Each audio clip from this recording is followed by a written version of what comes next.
And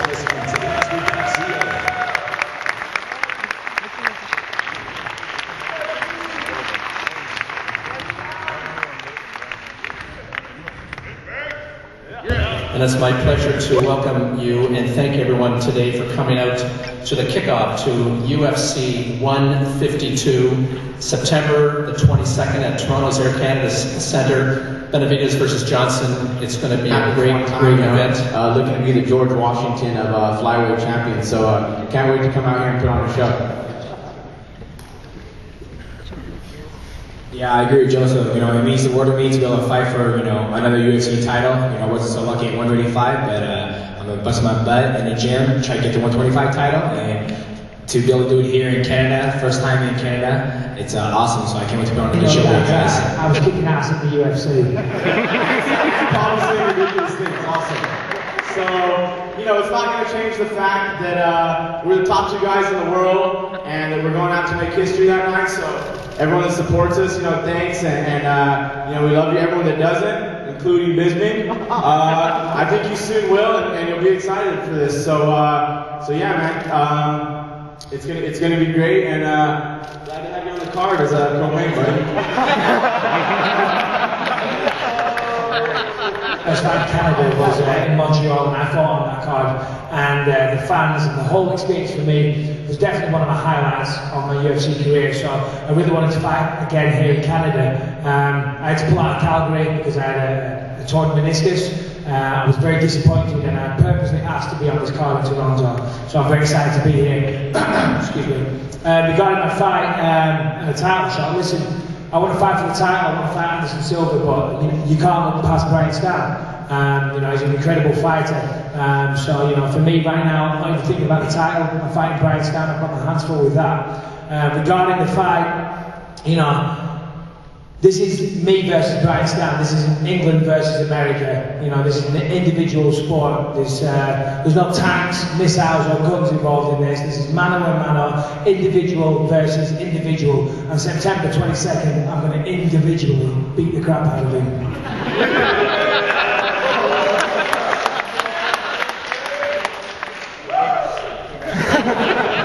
I'll respond to the first part. You know, I believe he is excited to fight here in Toronto. That's genuine. But in all honesty, I think he is looking for a title shot. I can't blame him. You know, it's very difficult to string together enough wins in this sport at the high level to finally get to a title shot. And this is a dangerous fight for him. He knows that I'm not an easy opponent. He knows I'm a guy who's capable of beating him. He is an incredible fighter. I think he was one of the most underrated fighters in the UFC. I think he's finally starting to get the respect that he deserves for the body of work he's put together in a long career. And I'm very excited to fight here. I mean, how many opportunities you get to come to a great city like this, hang from the CN Tower, and do all these things that you're going to look back on 10, 15 years from now when your career is over and say, wow, you know, I did this. And so this is a huge fight for me. This is a fight that people have known was coming. And to fight a guy like Michael Bisping, who, let's face it, he's a much bigger star in the UFC than I am, this is an incredible opportunity for me. So I think I have a lot more to gain in this fight than anybody else. And so I'm really excited to take advantage of that opportunity like I've done so many times in my career. You know, 185 is pretty open right now. There's Chris Waddington, there's Michael Bisping, you yourself. Do you think a win over Bisping pushes you right to that #1 contender spot and Sean Anderson Silva? It absolutely does. You know, out of all those guys that are there vying for a title shot, he's the most well-rounded. He's the one who's done the greater body of work at 185. So I think it pushes me ahead against everybody. I'll probably have to fight one more time to get the title shot. That's fine by me. I don't care. You know, I just want to fight the best guys in the world for as long as I'm able to do this. I'm not interested in just fighting the UFC to sign autographs and wear t-shirts. You know, I want to fight the best guys in the world so that when I'm done with this sport, I know exactly where I stood. I don't want easy fights. Okay, cool.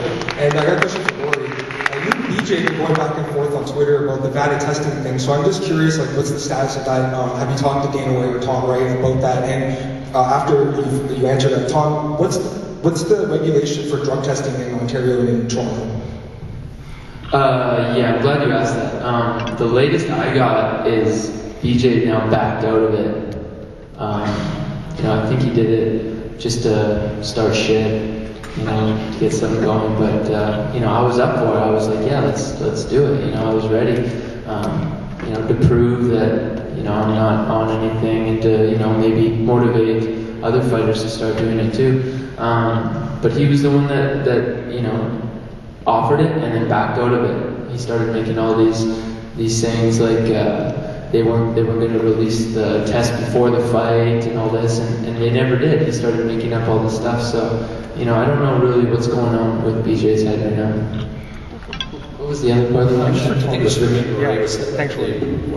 the status of drug testing here in Ontario. First and foremost, you know as well as I do how strongly we feel at the UFC about making sure that there's a level playing field for all of our athletes to compete on. We take the use of performance-enhancing drugs very seriously. We test for it. We have in the past, and we will continue to do so going forward. In this province, all of our athletes, the athletes on this card will be tested. The testing will most likely be done outside of province because this commission has a policy as it relates to that. But regardless of whether or not you know, this province has a policy, we will test our athletes and make sure that there's a level playing field. Obviously, I still respect him and all that, but you know, I'm here to beat him and hurt him.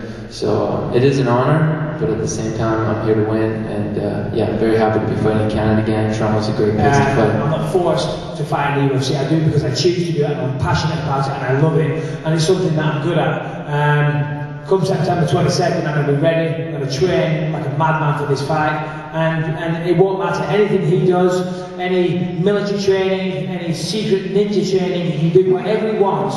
Come the night, none of that's going to matter. I will walk in there and I will walk out victorious. We've got best matchmaker in the business, Joe Silva, and between he and Dana, we'll figure out when that happens. But I suspect it'll happen before the year's out. And I, for one, I mean, I heard those rumors as well.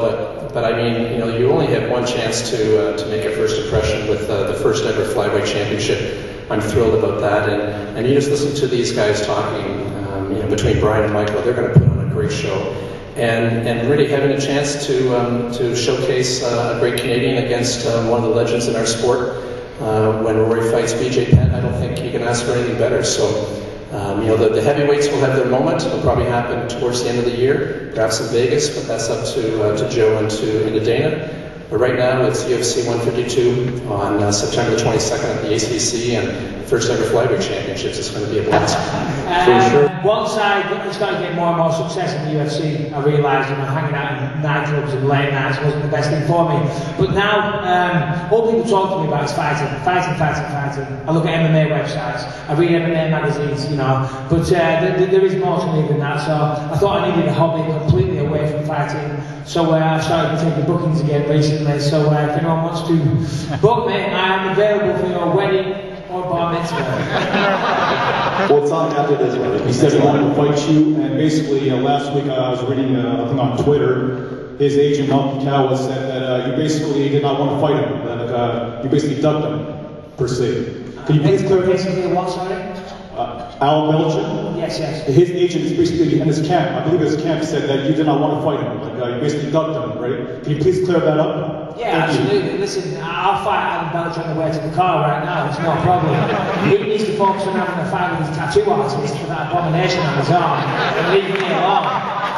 But yeah, listen, Alan Belcher, right now I'm taking care of Brian Stam. Alan Belcher, he's trying to get a bit of hype. He was successful at beating a jiu-jitsu fighter in his last fight, and for some reason now thinks he's the best thing since sliced bread. When he steps in there with a real fighter and wins nicely, then, you know, maybe we can do that one day. But right now, I'm focused on Brian Stam. Division, you know, I feel like in anywhere the fight goes, I'm going to be the best in the world in that position. I'm not worried to take a fight anywhere with anyone.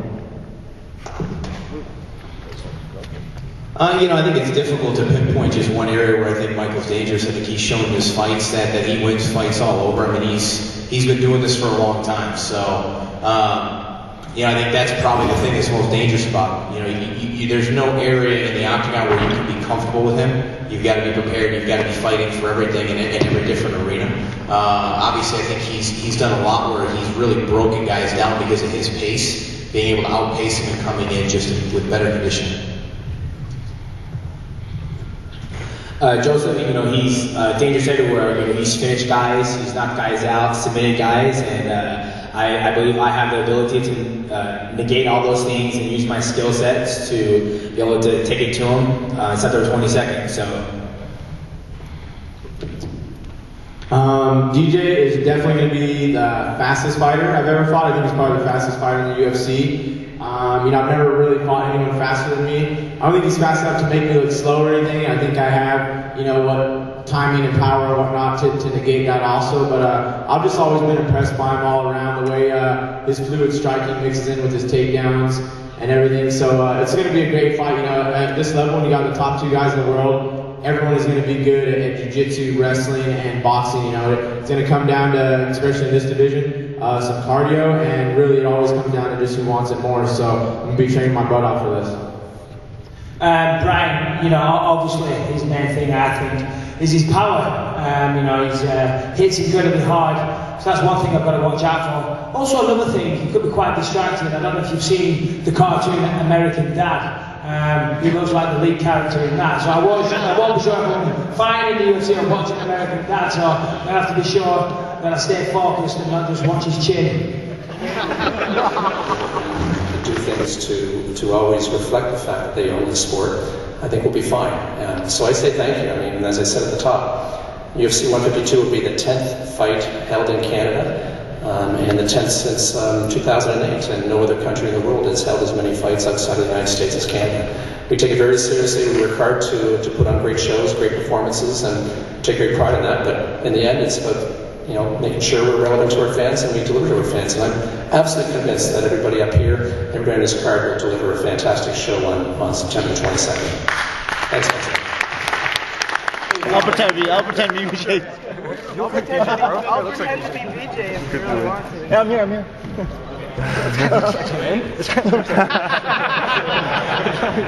Aloha.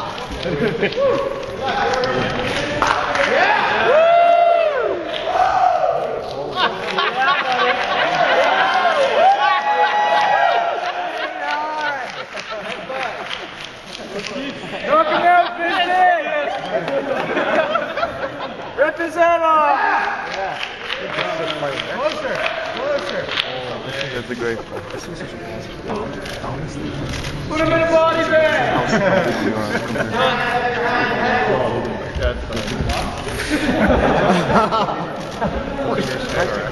What?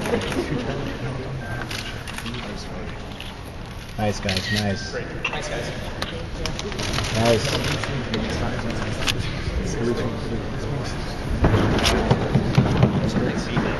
Main event. Mighty Mouse! Mighty Mouse! Not bird! Here he comes.